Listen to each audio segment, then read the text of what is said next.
வறுமையின் காரணமாக ஒரு தந்தையும் மகனும் தங்கள்கிட்ட இருந்த ஒரே கழுதையை பக்கத்து கிராமத்துக்கு கொண்டு போய் வித்துட்டு அந்த காசுல வாழ்க்கை நடத்தலாம்னு முடிவு பண்ணி இந்த கழுதையை ஓட்டிக்கிட்டு ரெண்டு பேரும் நடந்து போயிட்டு இருந்தாங்களாம்.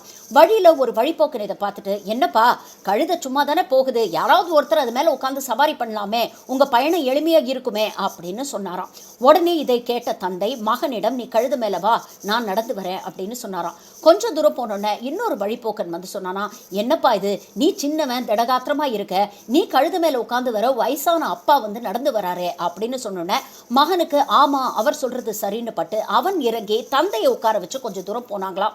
இன்னொரு வழிபோக்கன் அந்த வழியா வரும்போது அவன் பார்த்துட்டு சொன்னானா, என்னங்க நீங்க சின்ன பையனை நடக்க விட்டுட்டு நீங்க உட்காந்து வரீங்களே, இது உங்களுக்கே தப்பா தெரியலையா அப்படின்னு கேட்டுதான். அப்போ அந்த தந்தை என்ன பண்ணாராம், சரி நாம ரெண்டு பேருமே கழுத மேல சவாரி பண்ணலாம் அப்படின்னு சொல்லி இரண்டு பேரும் கழுத மேல உட்காந்து கொஞ்சம் தூரம் சவாரி பண்ணாங்களாம்.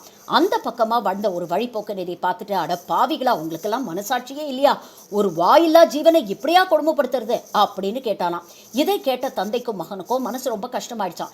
சரின்னு இறங்கி என்ன பண்ணாங்களாம், இதெல்லாம் வேலைக்கு ஆகாது, கிராமத்துக்கு இன்னும் கொஞ்சம் தூரம் தான் இருக்கு, இந்த கழுதையை பேசாம ஒரு கயித்துல கட்டி நாம ஒரு கொம்பில் தூக்கிட்டு போயிடுவோம் அப்படின்னு சொல்லி இந்த கழுதையுடைய கால்களை ஒரு கொம்பில் கட்டி ரெண்டு பக்கமும் தந்தை மகனும் தூக்கிட்டு பக்கத்து கிராமத்துக்கு போனாங்களாம். கிராமத்தை அடைய ஒரு ஆற்றை கடக்க வேண்டியிருந்ததாம். அப்போ தந்தையும் மகனும் இந்த கழுதையை தூக்கிட்டு ஆற்றை கடக்கும் பொழுது அந்த பக்கம் இருக்கக்கூடிய குழந்தைகள் இந்த காட்சியை பார்த்து ரொம்ப ஆரவாரப்பட்டு சத்தமிட்டு கூச்சலிட்டு கை தட்டினாங்களாம். இந்த சத்தத்தை கேட்ட கழுதை பதட்டமாகி கல்லையும் காலையும் உதற ஆரம்பிச்சதாம். அப்போ இந்த ஆற்றை கடக்கக்கூடிய தந்தை மகனுடைய பிடி நழுவி கழுதை ஆற்றுக்குள் விழுந்ததாம்.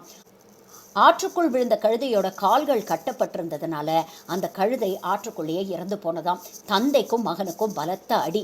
தங்களுடைய சுய புத்தியை பயன்படுத்தாம மற்றவங்க சொல்றத கேட்டு உள்ளதும் போச்சே அப்படின்னு ரெண்டு பேரும் வருத்தப்பட்டாங்களாம். வாழ்க்கையில் அப்படிதாங்க, பல பேருக்கு பல கருத்துக்கள் இருக்கும், எல்லாரையும் நாம திருப்திப்படுத்த முடியாது. சுய புத்தி கொண்டு நமக்கு எது சரின்னு படுதோ அதை மட்டுமே செய்யணும். இந்த நாள் இனிய நாளாக அமைய வாழ்த்துக்கள்.